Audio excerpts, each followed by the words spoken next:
now 1600 Pennsylvania Avenue. All right, let me go to the StreamYard Maker Hotline. A very special guest, Dr. Scott Young. Dr. Scott, I didn't know that you were an audiologist. Yeah, So exactly. you can help me with my terrible hearing, my tinnicum. Can you get rid of my tinnicum? Well, we can. That's one of the things that we deal with all the time. I am. When I met you on with the original Mark Z, we talked about just a little bit. You showed this amazing graphic, and I know you're going to show it because now, how do I give you control of my screen so that or you're just going to show it on your screen? Actually, if you have to give me control for that little part there, I uploaded it, so just give me control and I can click on it then. Yeah. So I mean, one of the things that happens, NESARA is National Economic and Stabilization and Reformation Act. So it has been pushed by. There you go. Okay, there we go. It has been pushed by farmers since the 1970s, and realize that Trump is actually dealing with this, but no one's actually going to hear it in the way that you think you're going to hear it with it too. So I'm going to drive through the whole thing, but we're going to do it really kind of quickly. This is very constitutional. Article 1 in section 8 and 10 actually stipulate that the money must be made by Congress. And it's always supposed to be done that way. But since 1913, specifically 1933, they created the Federal Reserve, which also has a fiat currency that was changed over. Now, the idiot central bankers want to mess with us in every way, shape, and form. And they are terrified of the possibility of a gold-backed currency. And they are so terrified, but yet it is on its way as we speak with that too. I'm going to give you a couple interesting points. That Secretary of Treasury Scott Bessent actually called for a Brettton Woods 2.0 conference, or basically a 2.0. And basically what that is a financial reset, a new currency in essence. It's because our debt is so big, there's no fix to it.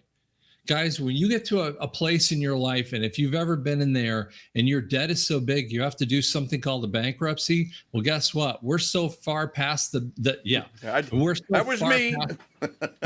When you're there, you have to do that kind of thing.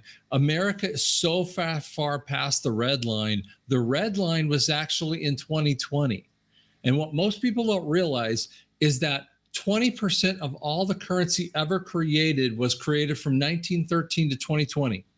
From 2020 to 2025, 80% of all the currency ever created from the history of the Fed was created in that 5-year period of time. Wow. Which means that we should have 800% inflation, and yet we don't. Why?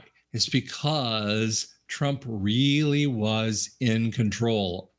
Now, there's an issue of how we deal with the debts, specifically the banking debts and the $36 trillion of debt. The 14th Amendment under the 4th section actually talks about public debt. It says the validity of public debt, if it's done, and I'm going to strip it down in a little way here, if it's ever done by international means, by suppressing insurrection and rebellion. And we also know what suppressing insurrection, what was the only insurrection we all know of? It's January 6th. That's right. They did that. And we turned them on their ear in that way. But when they're doing that kind of thing, all debts and obligation claims shall be held illegal and void. Okay. Donald Trump in 2017 signed an executive order that makes zero sense to most people who don't really understand it. And it has been re-upped over and over again. Excuse me. EO 13818, it blocks the property of all these people who have human rights violations. And I want you to think about the Epstein and the Diddy people. Okay. That is going to include all of the big names in government, media, and Hollywood. What it does, not just blocks the property, it creates a bankruptcy event for them. And that goes into a kitty that allows us to be able to go into the next phase. Okay. So I was looking at the big, beautiful bill. Now, there's things I don't like in it. Don't act like I'm sitting over here in love with every little thing. I don't like this AI thing for 10 years. I don't like some stuff that even Elon's bringing out about it. But I will show you a couple things that are fascinating. Trump, for almost a year, has been talking about the death of the IRS, but no one's listening. When you talk about killing off, no tax for Social Security, no tax for tips, no tax for overtime, that's the death of the IRS, but no one's listening. When he's talking about bringing back $5,000 of Doge money, that actually is all related inside of it. He brings up permanent deportations, border wall issues. That is to kill off the election and voter fraud issues all the way through and through. He protects Medicare and Medicaid. This is the left's big gun, and yet it's just a pop gun, okay? So it has no capability. Doge kills off the waste of the system. Medicare and Medicaid and Social Security have been eaten up by the left and specifically the right, who've been in there in those kitties stealing the money. When you stop them from doing it, you will see there's plenty of money for those three major programs. Okay. It also requires people go back to work. I'm not talking about people who are over 65 years old. I'm talking about those 40-year-old people that are walking around, what we have in Tulsa called Quick Trip, and they're walking around grocery stores and could easily work. So it makes them go back to work, which is the only way it works for the world. Okay. It brings in the mandatory savings of $1.6 trillion, which is Doge enabled with that too. It brings in energy dominance. And I've done some deep dive on this, there are hundreds of billions of dollars of companies, this is for future growth issues, who are going to bring in jobs, and more jobs of millions of jobs that are massively good jobs. We're not talking about the cotton pickers. We're talking about the best jobs you can come up with. And that will bring back jobs like you can't believe. But in the very final piece, he wrote in this weird statement that messed with my brain. It said, family farmers with a $10 billion exemption and tax cuts. And I'm like, what? Yeah, I thought the same thing. What is that? I mean, I was like, oh, I don't get it. So back in 2020, one of the things that we had known from this NESARA Act, this NESARA Act was actually enacted by Bill Clinton under gunpoint. And this was done in September of 2000, Okay. And then in 9/11, they were supposed to enact it in the World Trade Center. This was supposed to be all done.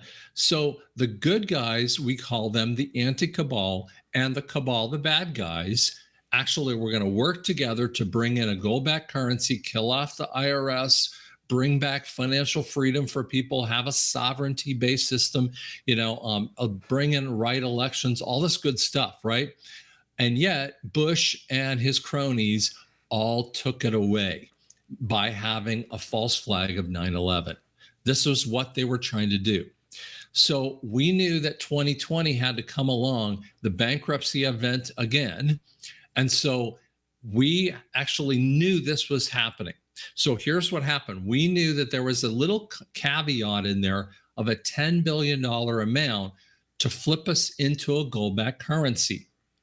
And when he put in this weird caveat, family farmers, he could have said like social workers or teachers or lawyers, or I don't pick anyone, any profession out there. He picked, and he could have said ranchers, by the way.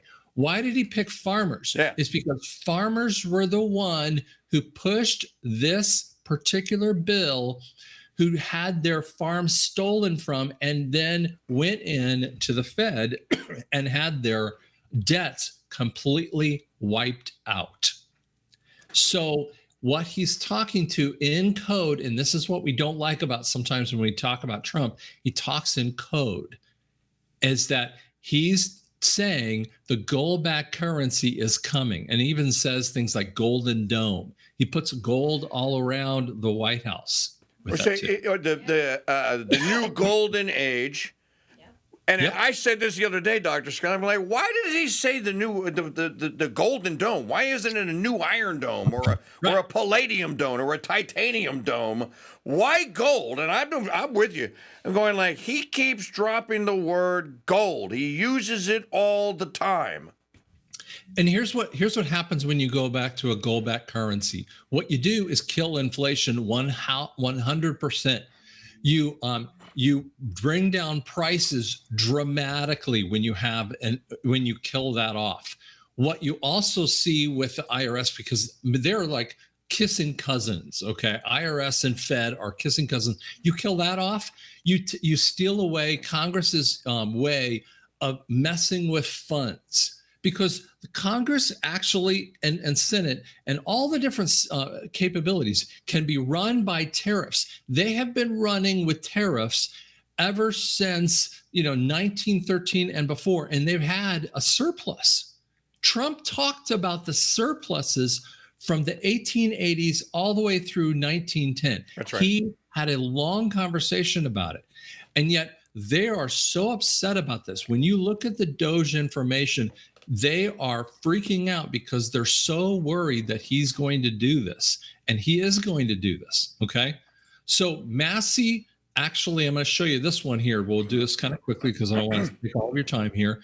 But Massie a year ago was talking about abolishing the Federal Reserve, terminating the Education Department, stop COVID mandates, quit taxing tips. This is IRS stuff, right? And then suddenly he's against it, right? And suddenly, he's talking about that it's going to add $20 billion or $20 trillion. and so you also have, by the way, Elon just walked into the same conversation. And I would say what we have is there's movie theater stuff and there's real world stuff. And here's the thing. The solve doesn't come from Congress, Senate, or an executive order. This is what I keep trying to tell people of this. There's my tidal wave. That's what I wanted to see. Tidal wave that you wanted, you love this kind of thing. This tidal wave is way bigger to the little cabal idiots down here. They cannot stop it.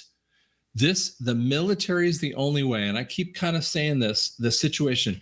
Trump has said, you have to fix 2020. What does that mean? It doesn't just mean the election of 2020. It means everything that comes along with 2020. It means a gold-backed currency. It means everything that we've been looking for. And it is a dramatic change. There is a thing called the Brunson case, and it is so damaging to everyone in Congress and Senate that it wipes them out. And then it resets lots of that situation. There's so many cool things around there. It's fascinating. So I wanted to stop there and let you kind of jump in and let's talk about anything else you want to say. No, this is fascinating stuff. and I think one of the things that I find the most fascinating about it, I've actually been, I don't know if you've ever been, I've actually been to Brettton Woods. It's a resort in New Hampshire. It's beautiful. You drive in and you drive through a golf course, like a Trump International golf course, and then you get to this massive hotel made out of white marble or alabaster on the outside. It looks like, you know what it looks like? It looks like Mount Vernon on steroids. From a distance, it looks like George Washington's Mount Vernon. So I've actually been, I didn't go in, but I've seen where the Brettton Woods was. And there's a big sign there, a historical marker that tells you all about the meeting that they had in, what was it, 1947? 1944. 1944. That's what I said, 1944. The meeting they had in 1944. And they met to discuss basically bringing the gold standard to an end And No, here's what they did in 1944. What they did is they set the oil standard as the monetary system. So okay. it's a little bit funny, but what it did is they pushed gold underneath them. Okay, so they were standing on gold, but for the world standard, they put the dollar as the dominant source, and so they were having the oil standard for everyone else. Now, then in 71, we had the final death knell of the gold standard. 1933 was the beginning of the death knell of the gold standard, and the ending point was 1971. What most people don't realize is those two timeframes were a bankruptcy event for America. See, now, And I know this date because I knew a guy named Louis Larman, and Louis Larman was the gold standard guy. And I committed the date. I can tell you the date. It's August the 18th, 1971 is the date that Nixon took us off the gold standard completely. And basically because he was told, look, Congress is running this debt up. We're going to go bankrupt if you don't fiat currency it. We have to finance. We got to monetize the debt. And then Nixon was told, if you don't monetize the debt, then there's going to be horrible, horrible things. And they painted the nightmare scenario for him. And the rest, as they say, is history. All right, I only got 2 minutes left with this one. We're going to have you back every week to talk about this because I'm fascinated by this. So, Dr. Scott, the executive orders that came out last night, I read them on air, some of them, and I'm going like, he has identified that there are communists or Muslims, some nefarious actors in the American government. He's telling them, I'm coming for you. And he's also telling them, I know that you were running the Biden regime. You're not in your head. You agree. Oh, yeah. I mean, when he throws out the auto pen, by the way, the auto pen is bigger than you realize. The auto pen is pointing over to Obama, which here's one of the things that comes out. When you point to a Biden and Obama, it will delete everything they ever did. You are going to see and then when we jump over into Bush from 2000 to 2008, okay, you're going to see because of what he did to 9/11, you're going to say, wait a second, we need to roll back that stuff too. When we start going, and it's going to see a rollback even of Clinton stuff. So it's fascinating. That's what I said today. I'm like, the things that he listed, executive orders, commutations of sentence, other presidential orders, and the appointment of judges. He said the appointment of judges. I'm like, he's looking at this, and he's going like, if I find out that if he didn't do it under his authority, the Constitution says sign. Doesn't say auto pen, says sign. It's not a ceremonial thing, and he's brought this up, that the fact that in Article 1, Section 7 says that Congress shall pass a bill and shall send it to the president. If he agrees with it, he shall sign it. Sign it. So in the constitutional language, you get that there are to be signatures. It's not a ceremonial thing. It's a real thing. It's saying, I am the president. You elected me. They certified me. I have the power. By my hand, I'm signing it. And we're making it official, right? Well, yeah. There's also a very weird statement in the second article under the third section that basically says if Congress and or Senate can't agree and can't get out of their way, I can just set them aside and the president can do the job. There's some real weird stuff like that. That actually has never been played out. We've been waiting for that possibility. And he has put all of his eggs in this big, beautiful bill thing. So it's in the Constitution, guys. It's right there. And listen, constitutional law is one of the biggest points about this NESARA piece. Now, listen, no one's ever going to say, Trump is never going to say NESARA. But what he's going to say is different pieces of this. He's going to say gold standard, death of the IRS. He's going to say all these different programs. And people like us are going to go, oh, yeah, that was NESARA. Oh, yeah, that was NESARA.